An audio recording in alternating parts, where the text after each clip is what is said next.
إن الحمد لله نحمده ونستعينه ونستغفره ونعوذ بالله من شرور أنفسنا وسيئات أعمالنا من يهده الله فلا مضل له ومن يضلل فلا هادي له أشهد أن لا إله إلا الله وحده لا شريك له وأشهد أن محمدا عبده ورسوله ولا نبي بعده اللهم صل وسلم وبارك عليه وعلى آله وأصحابه ومن تبعهم بإحسان إلى يوم الدين أما بعد إخواني في الدين وأخواتي في الله hadirin wal hadirat Bapak Ibu rahimani wa rahimakumullah. Walhamdulillah, kita bersyukur kepada Allah Subhanahu wa taala atas segala limpahan nikmat dan karunia, baik nikmat yang nampak bisa dijangkau oleh panca indera kita, sampai kepada nikmat yang tidak nampak namun bisa kita rasakan dan kita bisa hidup dengan nikmat dan karunia tersebut. Allah Subhanahu wa taala berfirman, "Wa asbagha 'alaikum ni'amahu dhahiratan wa batinah." Dialah Allah Subhanahu wa taala yang telah mencurahkan berbagai nikmat baik yang zahir, yang nampak, sampai kepada yang batin, yang tidak nampak. Nikmat terkait dengan ad-diniyah, agama, dan juga nikmat yang terkait dengan ad-dunyawiyah. Maka pandai-pandailah kita bersyukur kepada Allah Subhanahu wa taala atas seluruh nikmat dan karunia tersebut. Dan di antara nikmat yang saat ini alhamdulillah kita rasakan, nikmat untuk melakukan ibadah tafaqquh fid din, menuntut dan memperdalam ilmu agama. Ini di antara tanda-tanda kebaikan yang Allah Subhanahu wa taala akan berikan kepada siapa yang dikehendakinya. Rasulullah sallallahu alaihi wasallam bersabda, "Wa man yuridillahu bihi khairan yufaqihu fid din." Siapa saja yang Allah Subhanahu wa taala inginkan kepadanya kebaikan, niscaya dia akan difahamkan akan agamanya. Kebaikan di sini berlaku umum, kebaikan di kehidupan dunia kita, kebaikan di alam kubur, sampai kepada kebaikan di alam akhirat. Olehnya nampak dalam sirah perjalanan Rasulullah sallallahu alaihi wasallam juga para sahabat ridwanullahu anhum ajma'in, mereka senantiasa bertafaqquh fid din, langsung menimba ilmu kepada Rasulullah sallallahu alaihi wasallam. Sebab itulah jalan-jalan menuju kepada keselamatan di kehidupan dunia, terlebih di kehidupan akhirat. Dimaklumi, ini adalah kewajiban kita sebagai hamba, yaitu menuntut ilmu agama. Nabi sallallahu alaihi wasallam bersabda, "Talabul ilmi fariidatun ala kulli muslimin." Menuntut ilmu agama itu adalah fariidah, kewajiban bagi setiap individu muslim, demikian pula muslimah. Dan termasuk nikmat yang saat ini kita rasakan walillahil hamd, nikmat ukhuwah, persaudaraan. Kita datang dari berbagai latar belakang, status sosial yang berbeda, kultural yang berbeda, mungkin dari suku yang berbeda, tempat tinggal yang berbeda, namun kita disatukan dengan ukhuwah Islamiyah, persaudaraan di dalam Islam. Dan ini lebih tinggi kedudukannya dibandingkan dengan persaudaraan apapun bahkan lebih tinggi dibandingkan persaudaraan yang disebabkan oleh nasab. Nah, persaudaraan yang disebabkan oleh nasab atau garis keturunan itu bisa terputus disebabkan salah satu dari mereka ini terjatuh ke dalam kekafiran atau kesyirikan yang besar yang mengeluarkannya dari ad-dinul Islam. Adapun ukhuwah persaudaraan yang disebabkan oleh ad-din, oleh iman, oleh Islam, ini akan kekal dan tidak akan terputus hingga hari kiamat.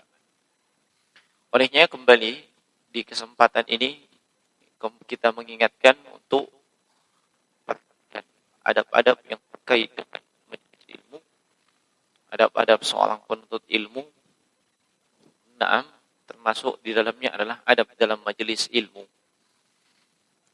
Berikan ruang, berikan tempat kepada saudara kita yang mungkin datang belakangan, dan adapun mereka yang mungkin datang belakangan itu hendaknya perhatikan di mana posisi yang masih kosong.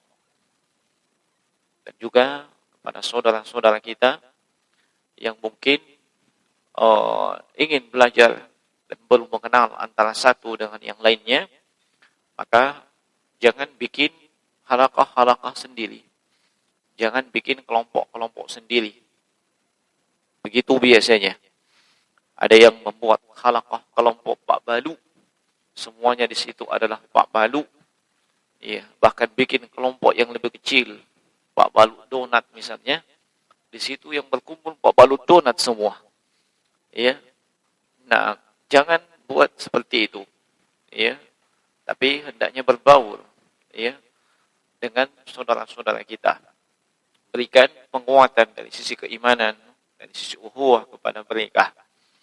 Itulah lambang persaudaraan seorang muslim. Tidak dipisahkan oleh apapun. Ya, termasuk tidak dipisahkan oleh status sosial yang mereka sandang. Dan insyaallah ta'ala di kesempatan ini kembali melanjutkan pelajaran di kitab Bulughul Maram, masih di Kitabul Buyu. Ya, pembahasan tentang jual beli. Ya, masih di bab syurut wa mana'an. Bab tentang syarat-syarat dari jual beli dan apa-apa yang terlarang daripada jual beli. Dan sudah sering kita ingatkan bahwasanya hal ini sangat urgen. Disebabkan terjadinya perselisihan, sidang sengketa di tengah-tengah umat Islam secara khusus maupun manusia secara umum, itu disebabkan tidak memperhatikan permasalahan muamalah yang benar menurut tuntunan syariat. Entah itu yang terkait dengan jual beli ataupun sewa menyewa dan yang lainnya. Ini dalam syariat Islam dihilangkan. Nah, segala sesuatu yang bisa mengantarkan perselisihan, keributan, pertengkaran, apalagi sampai putusnya hubungan silaturahmi antara satu dengan yang lain, ini semua ditutup dalam Islam. Makanya kita sangat urgen kita mempelajari yang namanya fikih muamalah. Nah, dan secara sistematis kita pelajari dari kitab Bulughul Maram. Kita akan masuk kepada hadits yang dengan nomor 809. Hadits 809 bagi yang memiliki matan, dan ini nomor 809 sesuai dengan urutan yang ada pada kitab yang saya pegang. Qala al-muallif rahimahullahu ta'ala, berkata penulis yaitu Imam Ibnu Hajar al-Asqalani Asy-Syafi'i rahimahullah, semoga Allah merahmati beliau, wa an Jabir bin Abdullah radhiyallahu anhuma, dari sahabat yang mulia Jabir bin Abdullah radhiyallahu anhuma, anna Nabi sallallahu alaihi wasallam naha 'anil muhaqalati, bahwa Nabi sallallahu alaihi wasallam telah melarang dari transaksi yang disebut dengan al-muhaqalah. wal muzabanati. Demikian pula melarang dari transaksi yang disebut dengan al-muzabanah. Wal mukhabarati, transaksi yang disebut dengan al-mukhabarah. Wa anistunya illa an tu'adama. Demikian pula dengan transaksi yang disebut dengan as-sunya illa an tu'alam, kecuali kalau itu diketahui atau dimaklumi. Rawahul khamsah, diriwayatkan oleh imam yang 5, illa Ibnu Majah wa sahahahu at-Tirmizi. Dikeluarkan oleh imam yang 5, diriwayatkan oleh mereka, kecuali Imam Ibnu Majah, dan hadits ini disahihkan oleh Imam Abu Isa at-Tirmizi. Naam. Dan Abu Isa at-Tirmizi itu mengeluarkannya di Kitabul Buyu di bab ma jaa fin nahyi 'anis sunya dengan nomor hadits 1290. Jemaah sekalian rahimani wa rahimakumullah, di dalam hadits ini Nabi sallallahu alaihi wasallam menyebutkan beberapa bentuk transaksi yang terlarang. Ya. Ada setidaknya 4 yang disebutkan oleh Rasulullah sallallahu alaihi wasallam. Transaksi pertama yang terlarang adalah al-muhaqalah. Ya, al-muhaqalah. Apa yang dimaksud dengan al-muhaqalah? Ya, secara bahasa dia dari kata al-haqal. Ya, yaitu az-zuru, yaitu pertanian, yang terkait dengan pertanian atau lahan. Nah, dan adapun secara istilah yang dimaksud dengan al-muhaqalah adalah transaksi tukar-menukar komoditas pertanian yang berupa biji-bijian seperti biji gandum, ya, atau yang semisal dengan itu, ya, padi dan yang semisalnya, ya, yaitu biji gandum yang masih berada di tangkainya, di pohonnya, tapi sudah siap panen. Ya. Nah, ini ditukar, ya, bahasa lainnya dibarter, ya, bukan ditukar dengan uang, tapi ditukar dengan biji gandum yang sudah ready, yang sudah dipanen. Nah, yang sudah dipanen, beras, gabah yang sudah dilepaskan atau dipanen, ya, bukan lagi berada di pohonnya, di tangkainya, dengan, ya, gabah yang masih ada di sawah tapi sudah matang. Iya, sudah siap dipanen. Nah, kenapa sampai jual beli muhaqalah seperti ini itu terlarang? Iya. Di antara illah atau penyebabnya adanya bentuk-bentuk ribawi di dalamnya. Nah, adanya bentuk-bentuk ribawi di dalamnya. Dimaklumi, iya, komoditas ribawi yang disebutkan dalam hadits itu 6, ya. Ada emas, perak, kemudian ada gandum kasar, gandum halus, demikian pula ada tamar, kurma, dan juga ada garam. Itu mempersyaratkan 2 hal. Iya, yaitu at-tamasul, sama ukurannya. Iya, sama ukurannya, tidak boleh lebih. Iya. Dan kemudian at-taqabud, serah terima, tidak bisa ditunda, tidak bisa dipending. Nah, ini gabah yang misalnya biji gandum yang masih di tangkainya dengan yang sudah dipanen, ini ditukar. Iya. Di sini tidak diketahui kesamaannya. Nah, katakanlah misalnya sebidang tanah di situ ditanami gandum. Iya. Dan itu sudah siap dipanen. Jika diperkirakan, sekedar diperkirakan, itu mungkin 1 ton. Iya. Ini mau ditukar dengan yang sudah dipanen. Nah, yang anggaplah juga 1 ton. Tetapi di sini bisa jadi kemungkinan, iya, yang belum dipanen tangkainya itu, iya, bisa 1 ton, bisa kurang, dan bisa juga lebih. Nah, sebab yang tadi cuma perkiraan saja. Diperkirakan ini kalau dipanen 1 ton. Itu perkiraan saja. Iya. Nah, belum diketahui dengan pasti ketika dipanen tersebut biji-biji gandum itu baik semua. Bisa jadi ada yang tidak bagus. Itu kan tidak masuk dalam hitungan. Iya. Ataupun lebih. Nah, itu terlarang sebab tidak ada namanya tamasul yang dari sisi ukuran dan timbangan takaran itu bisa tidak sama. Kemudian sebagian ulama juga menyebutkan ilah yang kedua itu ada bentuk jahalah, ketidakpastian.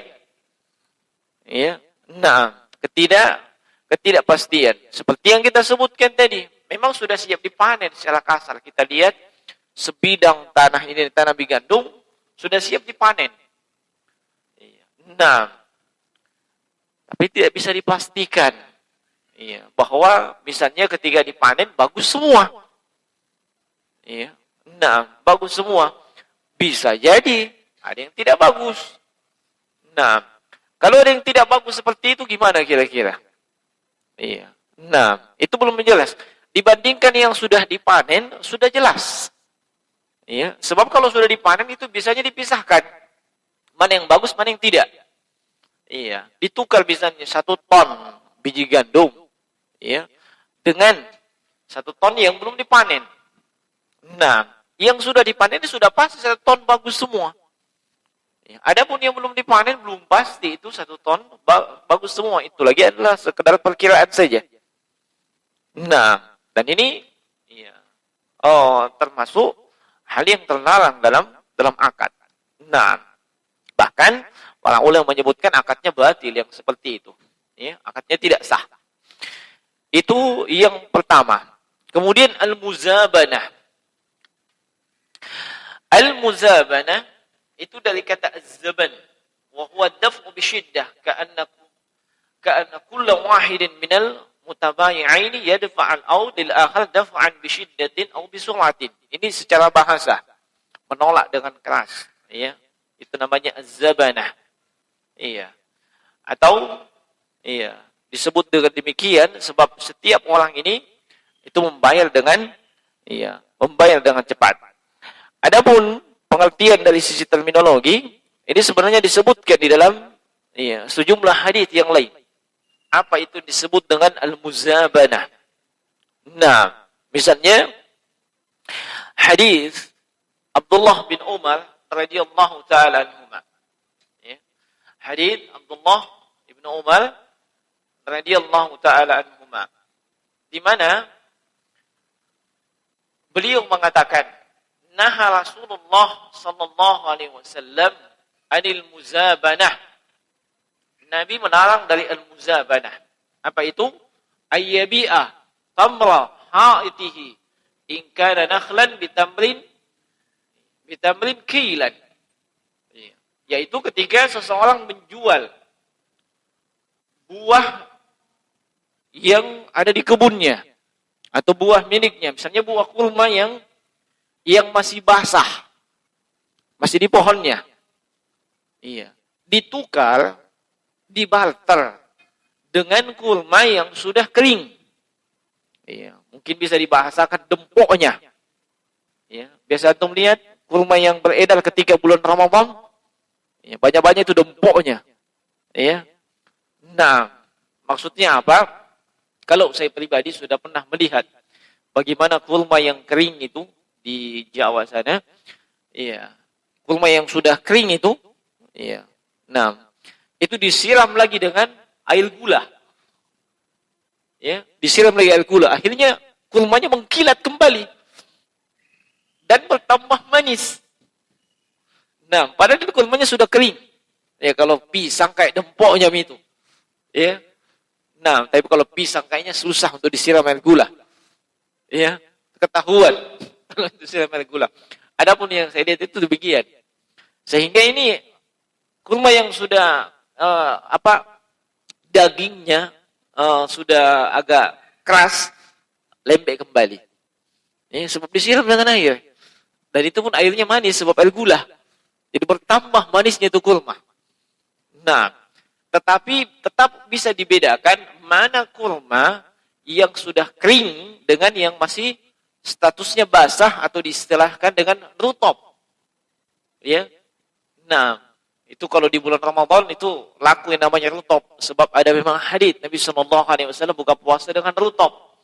Rutop ini kurma yang belum terlalu tua. Ya. Dan dia masih basah. Nah, ditukar, ya, dibarter dengan kurma yang masih kering. Nah, itu muzabadah. Nah, dengan takaran. Apakah takarannya tersebut sama? Iya. Ataupun takarannya berbeda? Nah, kemudian wa in kana kalaman ayyabi'hu bizabibin kailan. Kalau misalnya itu adalah anggur. Anggur ini, anggur kan masih basah. Ditukar dengan kismis, zabib. Kalau anggur sudah kering, itu disebut dengan kismis atau zabib. Nah, ditukar itu, dibarter. Nah, wa in kana zara'an ayyabihu bikailin tu'amin. Bikaili tu'amin. Wa naha an dzalika kulluh. Nah, atau makanan, ya, makanan yang sudah jadi ditukar dengan makanan yang belum jadi atau masih mentah dengan takaran. Nah, dengan takaran, baik takarannya itu sama ataupun lebih. Jadi misalnya seperti ini. Ada orang yang punya kurma yang rutop. Ya. Nah, itu masih basah. Masih ada di pohonnya, di tangkainya. Dan masih basah. Nah, ditukar dengan yang sudah kering. Kalau diperkirakan, yang basah ini kalau dikeringkan hasilnya 3 kilo. Hasilnya 3 kilo. Diperkirakan. Nah, maka datanglah orang untuk menukarnya dengan kurma yang sudah kering dengan ukuran yang sama, 3 kilo. Hasil dugaan dan perkiraan kira-kira 3 kilo itu semuanya kalau sudah kering. Terjadilah transaksi. Iya. Nah, transaksi ini terlarang. Kenapa? Sebab kurma yang masih basah itu belum pasti. Belum pasti dia akan menjadi 3 kilo. Bisa jadi kurang daripada itu. Bisa jadi juga lebih. Nah, demikian pula dengan yang lainnya. Ya. Nah, dengan anggur misalnya tadi, anggur yang masih basah, masih di pohonnya, masih di tangkainya. Iya. Dengan yang sudah menjadi kismis atau zabib. Walaupun ukurannya diperkirakan sama. Zabib misalnya, kismis 5 kilo. Kemudian angkurnya itu diduga, itu di atas, biasanya kalau masih basah kan lebih berat, lebih banyak.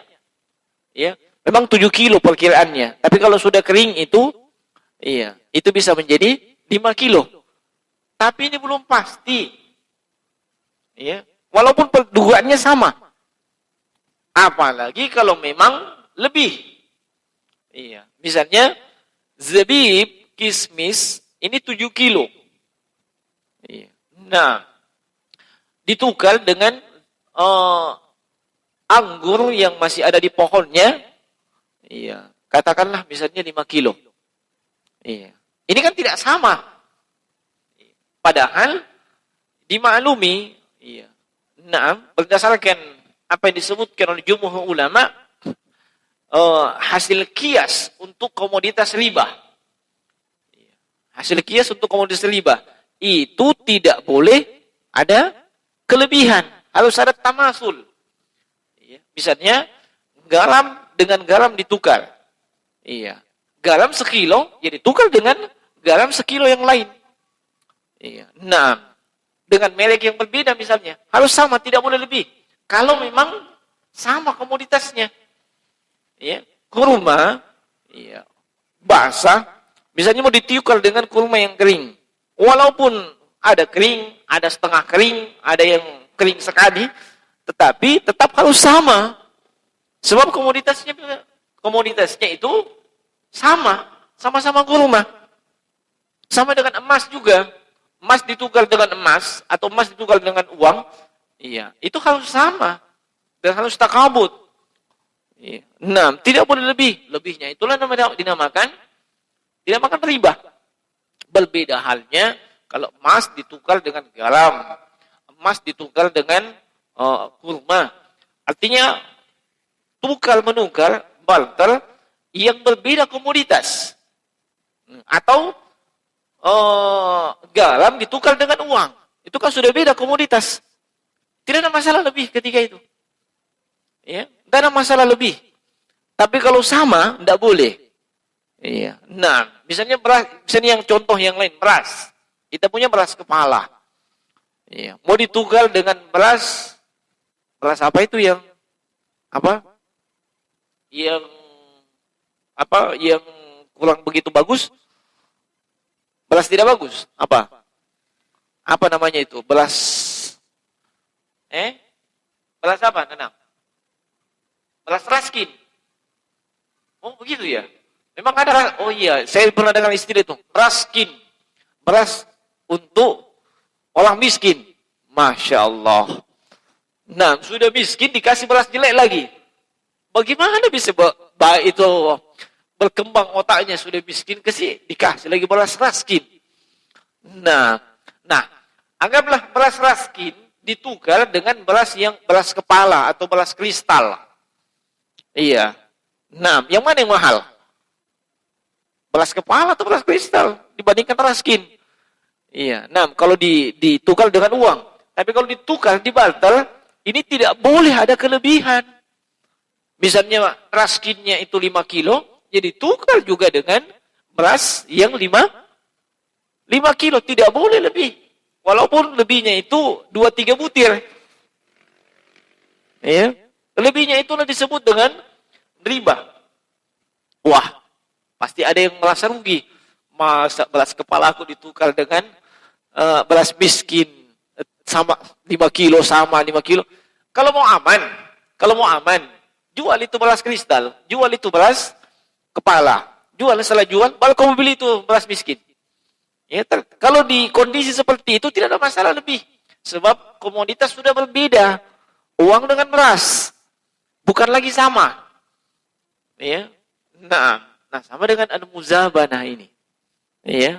Nah, makanya terlarang salah satu ilahnya itu sebab di dalamnya terdapat unsur ribawi. Kemudian yang kedua juga masih ada jahala, ketidakjelasan. Ya. Ketidakjelasannya seperti tadi yang namanya kurma yang masih di pohon, masih belum matang, sudah matang, tapi ketika dikeringkan, belum diketahui dengan pasti. Misalnya itu 10 kilo perkiraannya. Apakah nanti ketika dikeringkan bisa 10 kilo? Biasanya kan kurang. Iya, biasanya kan kurang seperti itu. Sama dengan gabah. Gabah, 1 ton. Ketika jadi beras, hasilnya kan tidak mungkin 1 ton. Iya, bisa jadi hanya sekian ons. Iya, atau bahkan mungkin kurang daripada itu. Yang jelas tidak mungkin lebih. Iya. Nah, tidak mungkin lebih. Nah, makanya hal ini terlarang. Nah, kemudian jemaah sekalian, rahimani wa rahimakumullah,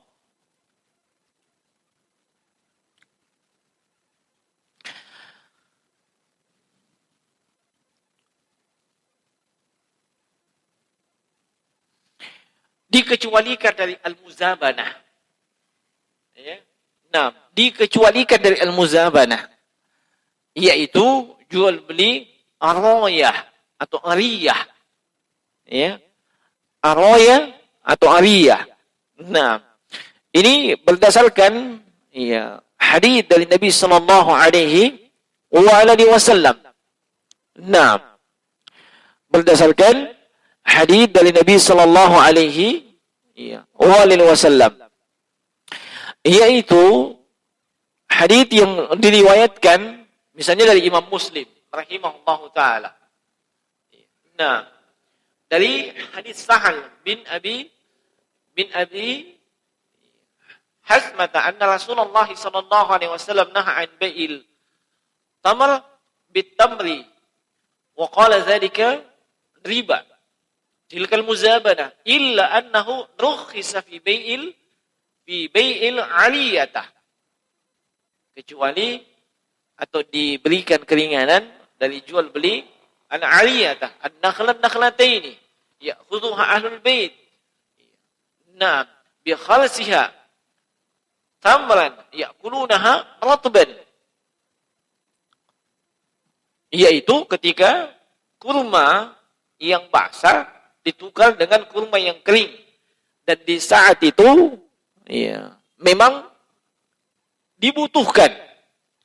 Misalnya seseorang tidak punya uang, yang dia punya adalah kurma basah, kurma kering. Nah, tapi dia butuh kurma basah. Untuk makan dia butuh kurma basah. Perlu dimaklumi di Saudi sana, itu orang makanan pokoknya kurma. Ya, kalau kita di sini dianggap cemilan. Ya toh? Kita anggap sini cemilan. Nah, nanti antum coba saja nanti di bulan Ramadan. Antum makan sahur dengan kurma. Ya, itu jauh lebih tahan dibandingkan antum makan sahur dengan nasi. Ya. Nah, tapi kurmanya jangan 2-3 biji. Ya, jangan 2-3 biji, mungkin 20 biji kah atau setengah kilo. Insyaallah tahan itu, bahkan 2 hari juga tahan puasa. Ya. Nah, kenapa? Sebab kadang orang kayaknya memang tidak sah kalau tidak makan sahur dengan nasi, masih merasa lapar. Iya. Walillahilham, saya pribadi sudah berapa tahun coba itu. Bahkan itu kita jadikan sebagai alternatif. Iya, namanya manusia kadang kita telat bangun sahur. Dan biasanya kalau telat bangun sahur, ya telat masak. Iya kan? Nah, kalau telat masak bagaimana nih? Iya. Nah, mau apa istilahnya itu? Mau azan subuh, bukan mau imsak, mau azan subuh. Iya.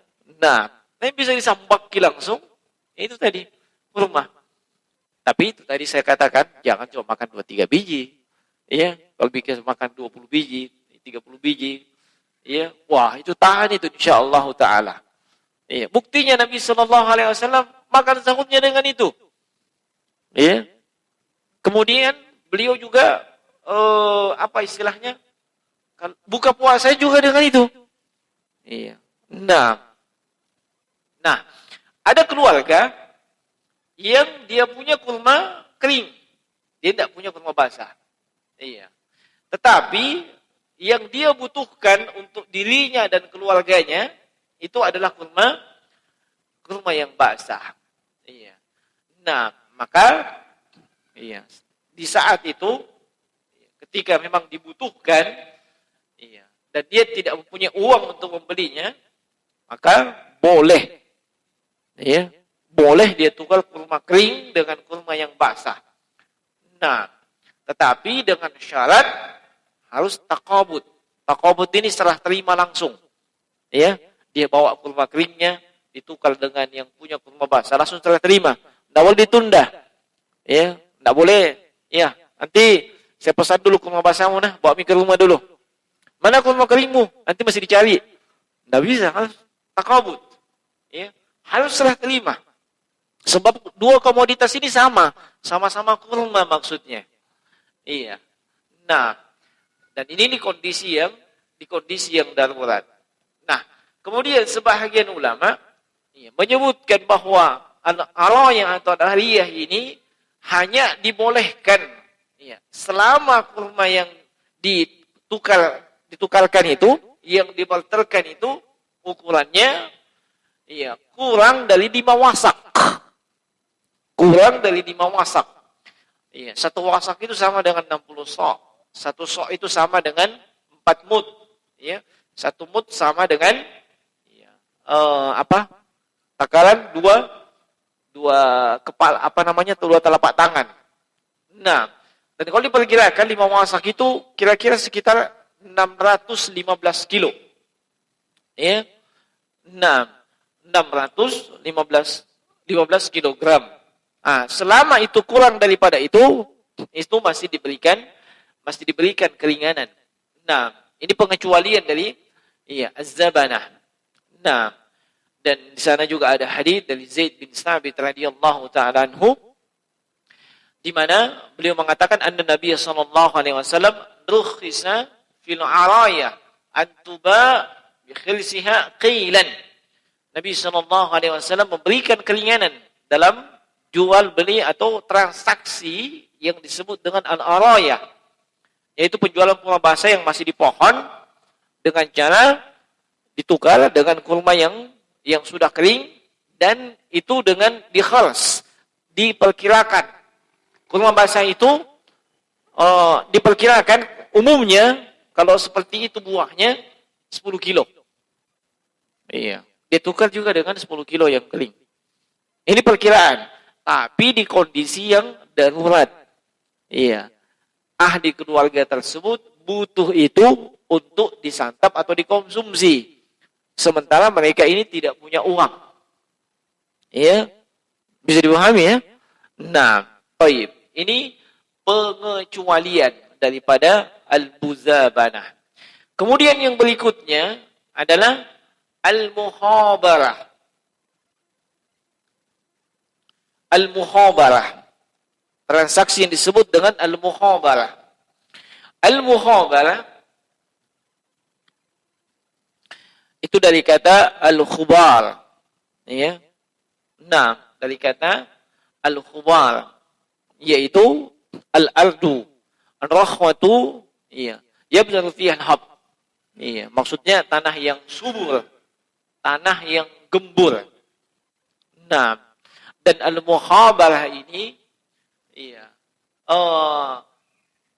adalah transaksi antara pengelola lahan dengan pemilik lahan, ya, pengelolaan dengan pemilik lahan, ya, dengan transaksi yang majhul, ya, tidak ada kejelasan. Iya. Nah, tidak ada kejelasan. Seperti contoh misalnya, di sini disebutkan oleh Syekh Muhammad ibn Shalih Al-Utsaimin sekitar 5 contoh al-muhabarah. Iya. Nah, misalnya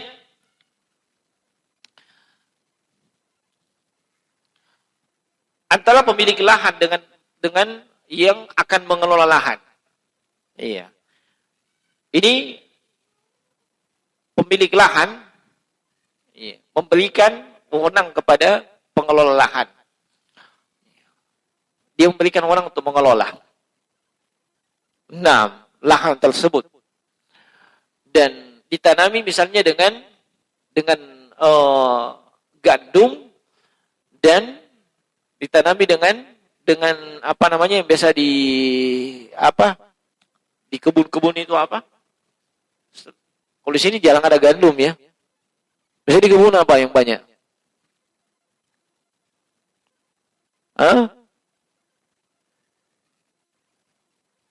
Jagung.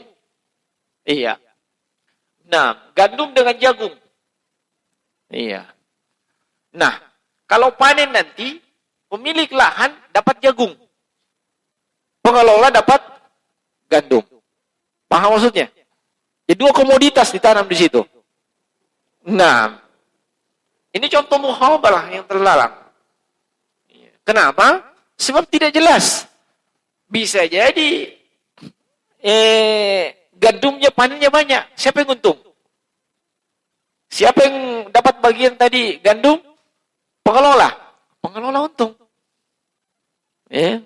Pemilik lahan mungkin jagungnya gagal panen. Iya. Namanya pengelola lahan mungkin lebih pentingkan bagiannya. Ya, nak kasih pupuk organik. Ya. Adapun yang jagung nak kasih pupuk etok-etok misalnya. Nah, siapa rugi ketiga itu? Iya, rugi pemilik lahan. Nah, ini bentuk muhabalah. Nah, bentuk yang kedua antara pemilik lahan dengan pengelola. Pemilik lahan mempersyaratkan hasil panen sebelah timur tanah saya itu bagian saya. Hasil panen di sebelah timurnya. Kan pasti ada timur dengan barat. Ya, sebelah barat itu sebagiannya kamu. Iya. Ini juga tidak boleh sebab tidak jelas. Bisa jadi sebelah timur hasil panennya kurang atau lebih. Bisa jadi sebelah barat panennya kurang atau lebih. Atau semisal dengan itu. Iya, silahkan kamu kelola lahan saya ini. Iya, tapi saya bagianku itu kalau yang panen dekat sungai. Kau di atasnya. Iya. Ini juga tidak jelas. Sebab bisa jadi dekat sungai subur. Iya kan? Ya, siapa yang untung ketiga itu? Ya, pemilik lahan. Kemudian yang pengelola kasih di atas, yang kering, apalagi kalau gunung-gunung. Iya, madaleke. Ya, sebab kenapa? Hasilnya kurang. Ini muhabal yang tidak jelas. Ini muhabal yang terlarang. Nah, atau bentuk yang ketiga kata beliau, antara pemilik lahan dengan pengelola. Pemilik lahan mengatakan hasil panen untuk saya adalah 500 kilo. Ya. Hasil panen untuk lahan ini untuk saya bagianku 500 kilo. Sisanya ambil mi. Ini juga tidak jelas. Bisa jadi nanti hasil panen cuma 500 kilo ji. Bagaimana bagiannya kasih yang pengelola? Iya. Atau bisa jadi hasil panen 1 ton 500 kilo. Siapa yang paling banyak dapat? Pihak pengelola. Pihak pengelola dibandingkan pemilik lahan. Iya. Tidak ada kejelasan ketika itu. Nah, iya. Atau bentuk yang keempat kata beliau. Iya. Antara pengelola dan pemilik tanah. Iya. Ini tanah ini, lahan ini kamu kelola selama 5 tahun. Tahun pertama hasil panennya untuk saya sebagai pemilik. Tahun kedua hasil panennya untuk kamu sebagai pengelola. Tahun ketiga kembali ke saya. Tahun keempat kembali ke kamu. Ini juga tidak boleh sebab tidak jelas. Kenapa? Tahun pertama untuk pemilik. Bisa jadi ketika itu sementara heboh-hebohnya itu tanaman yang sedang dia tanam. Seperti apa misalnya saat ini sedang heboh. Dulu kan ada namanya nilam. Nilam itu heboh sekali dulu. Sampai nak tebas semua orang pohon coklatnya untuk tanam nilam. Ada juga apa itu dulu? Masih heboh kan nilam sampai sekarang? Enggak ini? Merica. Itu orang jadi kayak mendadak di Solo ke sana karena merica. Bahwa hebatnya lagi, tidak ada zakatnya. Mau ditanami merica. Tahun ini adalah 5 tahun ya perjanjiannya. Tahun ini untuk pemilik tanah. Tahun berikutnya baru kau pengelola. Ya, tahun ketiga kembali pemilik tanah. Tahun keempat kamu pengelola. Begitu seterusnya sampai 5 tahun. Ya, ditanami merica. Tahun pertama merica sedang booming-boomingnya. Harganya 500.000 per kilo. Ya, tahun pertama apa ini pemilik tanah. Ya. Masuk tahun kedua, harga merica daun. Ya, terjun bebas. Kalau dulu 500.000 per kilo, sekarang 500 rupiah per kilo. Siapa mbak lagi ketiga tahun kedua? Pengelola lahan. Iya? Iya enggak? Iya.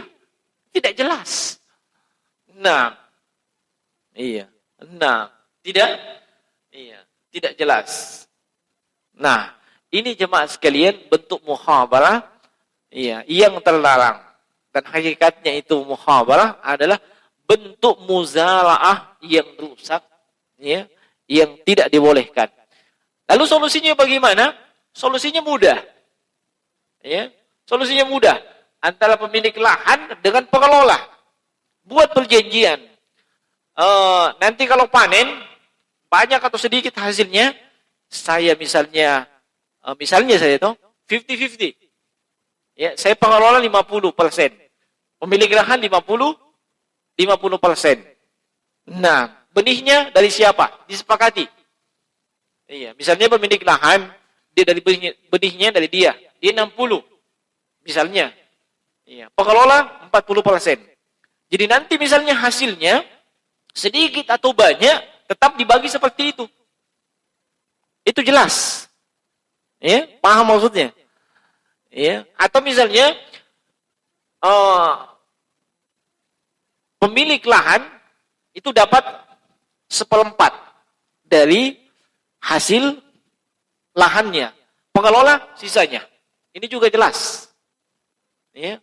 Jadi nanti walaupun gagal panen, kalau gagal panen kan tetap dibagi sesuai dengan presentasi dan perjanjian. Ya. 6. Ini bentuk muzara'ah. Iya. Dan juga bentuk muhabalah yang mapakoi. Yang cocok. Nah, atau kalau mau aman, yang kedua, sewakan. Sewakan lahan tersebut. Ini, kamu sewa ini lahan, misalnya 5 juta setahun. Silahkan. Iya. Pemilik lahan, tidak perlu. Dia sudah dapat sewa lahan. Iya. Nah, dia sudah dapat sewa lahan. Itu juga aman. Kalau sudah seperti itu. Iya. Tidak ada lagi ribut-ribut di belakang. Nah, tidak ada lagi yang majhul, tidak jelas. Nah, dan jangan berzalimi. Ya, kamu sewa ini lahan selama 5 tahun. Setahun 5 juta. Tapi ada tumpang bagianku. Wah, ini namanya menzalimi. Ya, dan zakatnya kau yang bayar. Misalnya sawah, padi. Ya. Nah, yang namanya zakat pertanian kan setiap kali panen. Iya. 5 kali panen. Tidak ada 5 kali panen ya. 2 kali panen dalam setahun, zakatnya kamu yang tanggung. Sebagai pengelola. Pemilik lahan, wah, hebat. Pertama dia sudah ada pemasukan dari sewa, kemudian ada bagian, nah, tidak bayar zakat lagi. Ya. Ini juga tidak boleh sebab menzalimi orang lain. Nah, menzalimi orang lain. Nah, ini bentuk muhabalah. Nah, kemudian bentuk yang lain yang dilarang oleh Nabi sallallahu alaihi wasallam adalah anis sunya illa an tu'lam. As-sunya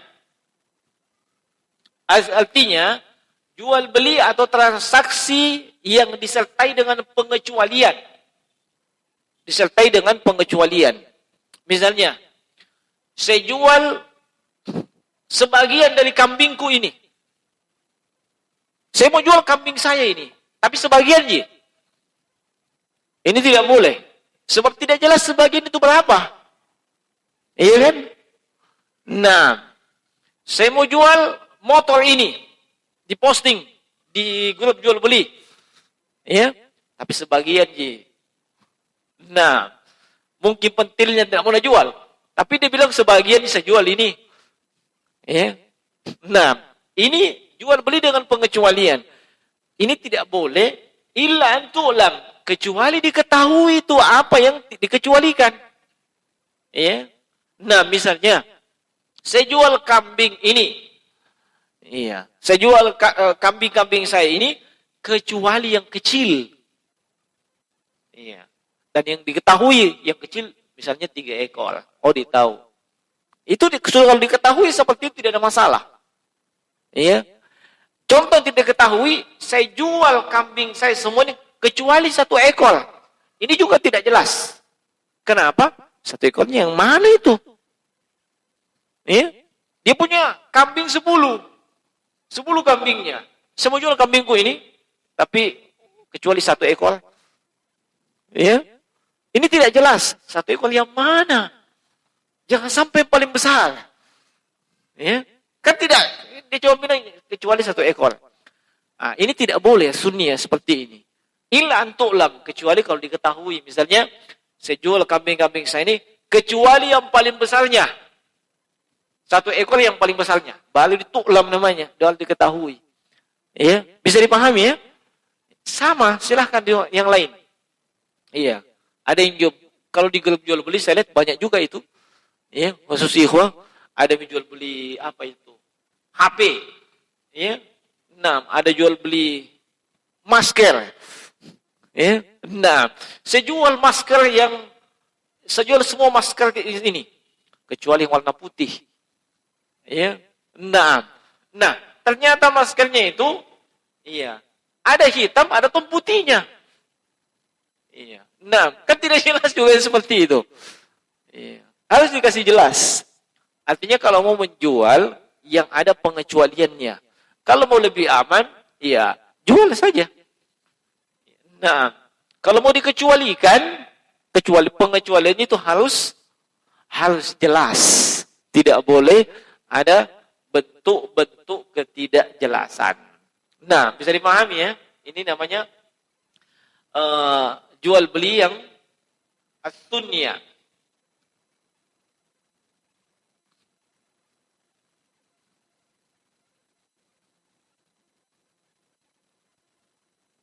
Nah, dan ini adalah transaksi yang batil. Ketika ada yang melakukan pengecualian tapi ya, ada bentuk jahalah atau bentuk-bentuk ketidakjelasan. Nah, dan dari hadits ini ya, kita mendapatkan setidaknya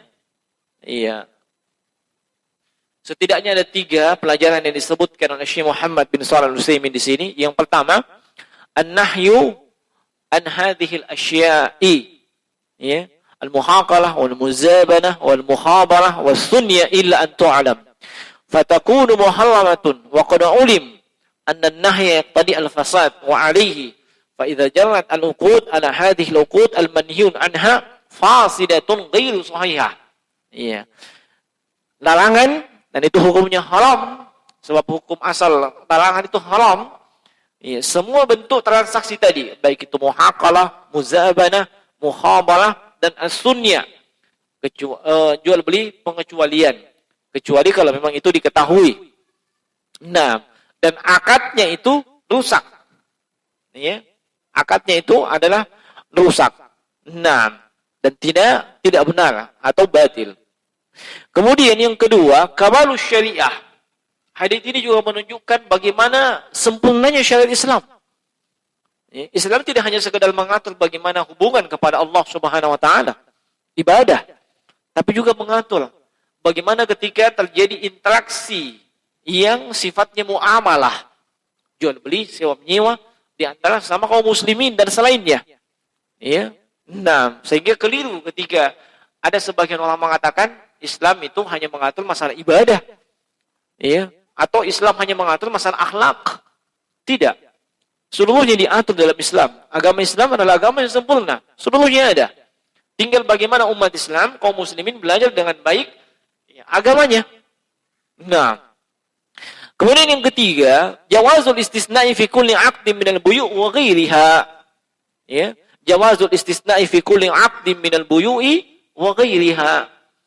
Boleh melakukan jual beli transaksi dengan pengecualian dalam jual beli. Kan bisa dikecualikan, tapi harus jelas. Nah, iya, tadi sudah ada contoh-contohnya. Ya. Nah, saya jual semua contoh ini kecuali hatinya. Ya, maksudnya bagian hatinya saya tidak jual, yang lainnya jual. Dia jelas itu. Ya. Nah, silakan antum lihat dengan model perdagangan antum sendiri. Ya. Kalau mau dikecualikan, pengecualiannya harus jelas. Ya, kalau tidak kena larangan dalam hadits ini. Nah,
Seingat saya tadi ada pertanyaan masuk lewat chat.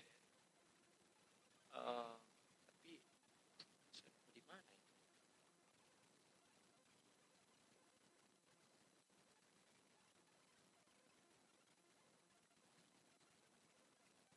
Nah, apa yang ini saja?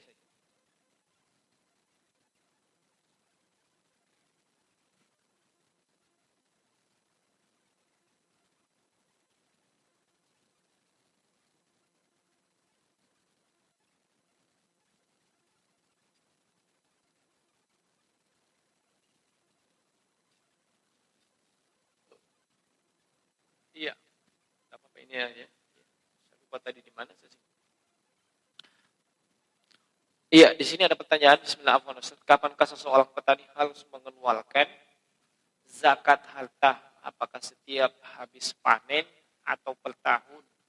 Dan berapa persen dari hasil panen? Jazakallahu khairan. Ini zakat pertanian. Ya, zakat pertanian. Dan secara ringkas, zakat pertanian itu dikeluarkan setiap panen. Paham? Nah, setiap panen. Dan nisabnya itu adalah 5 wasak. 5 wasak. Tadi sudah disebutkan perkiraannya kurang lebih 600 kilo. Ya, 615 kilo. Nah, ini juga dibedakan antara yang yang tada hujan dengan yang tada hujan. Ya. Artinya apa? Kalau mencapai 600 kiloan, anggaplah 16-15 kilo, 5 wasak itu setara dengan 16-15 kilo, misalnya. Kalau hasil pertaniannya mencapai itu, maka kedua zakat. Paham? Kalau tidak mencapai itu, maka tidak keluar zakat. Nah, paham? Nah, kemudian berapa yang mesti dikeluarkan? Dilihat. Kalau untuk misalnya padi, sawah yang tak ada hujan. Tahu apa maksudnya tak ada hujan? Iya, tidak ada biaya dikeluarkan untuk pengairannya segala macam. Tidak ada biaya. Ya. Maka itu lebih banyak dibandingkan yang harus mengeluarkan biaya untuk pengairannya. Iya, yang tidak ada pengeluaran 10%, yang tidak ada pengeluaran 5%. Ya, di situ tinggal dilihat itu saja. Nah, jadi kalau 2 kali setahun dilihat mencapai nisab enggak? Ya, ini semua kalau masalah zakat pastikan pertama dulu mencapai nisab tidak? Ya, dan mencapai haul tidak? Ya, adapun kalau haul ini istilahnya istilah setahun. Nah, adapun di pertanian bukan tahun, tapi setiap kali panen. Ya. Jadi kalau sudah mencapai nisab, lihat berapa persen yang mesti keluar. Ya, itu saja kalau pertanian. Adapun zakat yang lain, ya selain daripada pertanian, tinggal dilihat ia mencapai nisab apa tidak. Misalnya ibu-ibu punya emas, ya, punya emas simpanan dan segala macam. Dilihat kapan mulainya dia punya emas itu. Ya, bulan berapa, tahun berapa. Kemudian mencapai nisab tidak. Ya, kalau sudah mencapai nisab, tidak langsung dikeluarkan, nunggu setahun. Ya, nunggu setahun. Tunggu setahun. Nanti tahun berikutnya di bulan yang sama, kalau tetap mencapai nisab atau lebih baru keluar. Itu secara ringkas. Ada pertanyaan sudah kita jawab tadi. Nah,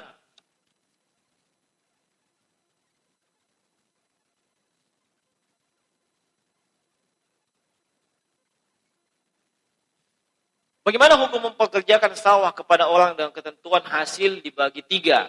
Yang mengelola sawah 2 bagian, yang pemilik sawah 1 bagian. Ini tidak mengapa. Ini jelas namanya.